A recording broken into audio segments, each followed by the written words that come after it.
Welcome to today's explainer.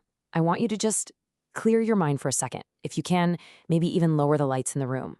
Because today, we aren't just going over data or historical facts. No, we're stepping right into the architecture of the human mind. We are looking at a story, a really fascinating psychological case study about isolation, self-improvement, and that incredibly thin, fragile line between imagination and reality. This is the story of a guy named Daniel. And his story begins with a question that, might seem pretty simple on the surface, but it actually holds a massive amount of weight. So let's dive into this. Think about it for a second. If you absolutely had to choose between your heart and your brain, which one would you follow? It's a question Daniel actually faced time and time again in his own life. Do you follow the emotional pull of your desires, or do you stick to the cold, calculated logic of your mind? Well, as we're going to see, relying entirely on your brain to construct your reality can have some really unexpected consequences. Section 1. Heart versus the brain. To really understand what happened to Daniel, we first have to look at where he started. And honestly, his beginnings were incredibly ordinary. They were rooted in those same everyday struggles that so many of us face. He definitely didn't come from a rich family. He was just an ordinary young guy from a pretty poor background who desperately wanted to build a better life for himself. So right after finishing his Class 10 exams, he made a very practical choice. He decided to just skip the rest of his formal studies. Instead, he chose to go straight to work. For 2 whole years, he worked for other people's businesses. He just put his head down and grinded. He learned how commerce actually worked, how to talk to customers, and how to deal with all those complex, everyday problems that pop up. And then, he finally took the leap and started his own business. On the surface, it looks like your classic, inspiring success story.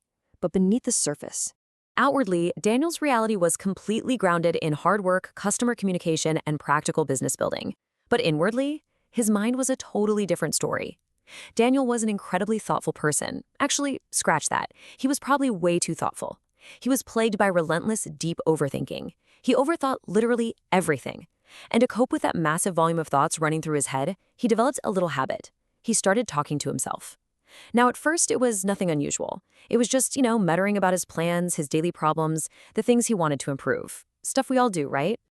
Section 2. The blueprint for success. But the crucial point here is how Daniel actually channeled this overthinking into a deliberate strategy.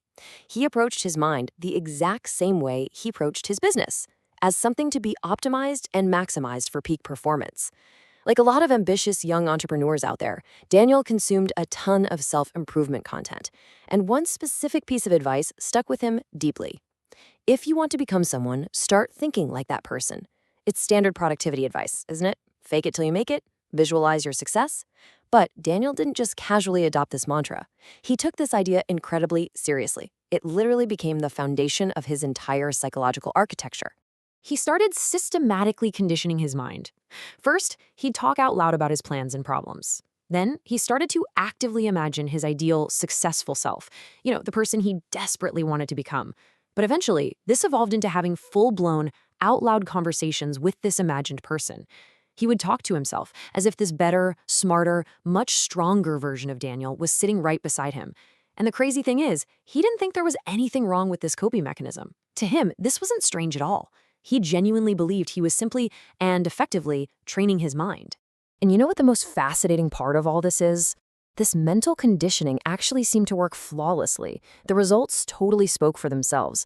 His business started doing surprisingly well. His daily life became impeccably organized. He was getting a solid 8 hours of sleep every night. He was spending a highly productive 8 to 11 hours a day producing and selling his products.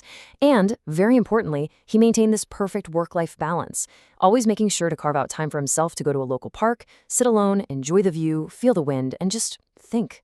It was a perfectly structured daily routine, a flawless blueprint for success. Section 3. A conversation in the park. Okay, let's just slow down for a second. I want you to picture this park. It's quiet, the wind is just rustling through the leaves. Daniel is sitting there on his usual bench, taking his scheduled time to reflect. Well, one afternoon, Daniel was sitting there all alone when a girl came up and sat right beside him. Now, normally, Daniel wasn't very comfortable talking to strangers. But remember all that business training? He had become highly skilled at communicating with people. So when she tried to start a conversation with him, he just confidently engaged. He used his well-practiced skills. It was a completely innocent, pleasant moment in the quiet park. 15, They talked for exactly 15 minutes. 15 minutes of totally normal, pleasant conversation. 15 minutes of perfect, grounded reality. Who are you talking to? A man suddenly stopped directly in front of Daniel. And that question just cut through the air with this sharp, chilling clarity. It completely shattered the atmosphere. Daniel looked around. There was nobody sitting beside him.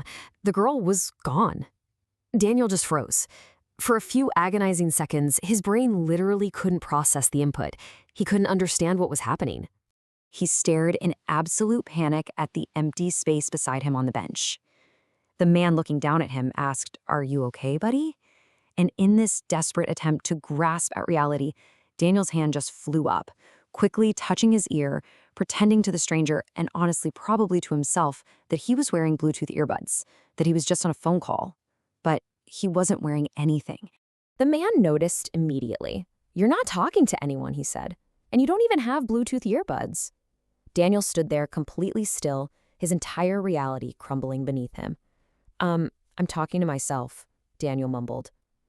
The stranger, who was visibly confused and now slightly concerned, simply said, "Are you sure you're okay, buddy? Have a good day," and just walked away, leaving Daniel entirely alone on the bench, alone with a deeply broken reality. Section 4. The person beside me. Daniel remained sitting on the bench. He looked around the park again. Nobody. He was forced, right then and there, to analyze his own mind. He thought, why did I imagine someone sitting beside me? Everything in my life is going well. My business is doing well. I'm taking care of myself. So what on earth is happening to me? How can a perfectly optimized, incredibly successful life be built right alongside a total collapse of reality? His years of mental conditioning had reached a horrifying conclusion. You see, for a long time, he had used his brain to imagine a better version of himself, stronger, smarter, more successful. But in doing so, he had actually formed a constant companion, someone he could always talk to, someone who listened to everything he said. His years of intense overthinking and mental training had severely fractured his reality. That imaginary person was no longer just an idea in his head. Daniel had started seeing that entity as if they were entirely, physically real. He looked at that empty space beside him, and for the first time in his meticulously organized life, he felt truly terrified. Because maybe the person beside him had never been another person at all. Maybe it had always been a part of himself, a part that had broken off and taken a seat on the bench. Daniel slowly whispered into the empty air, "Who are you?" There was no answer, only the sound of the wind moving through the trees. But for some reason, Daniel felt as if someone was sitting beside him. Again.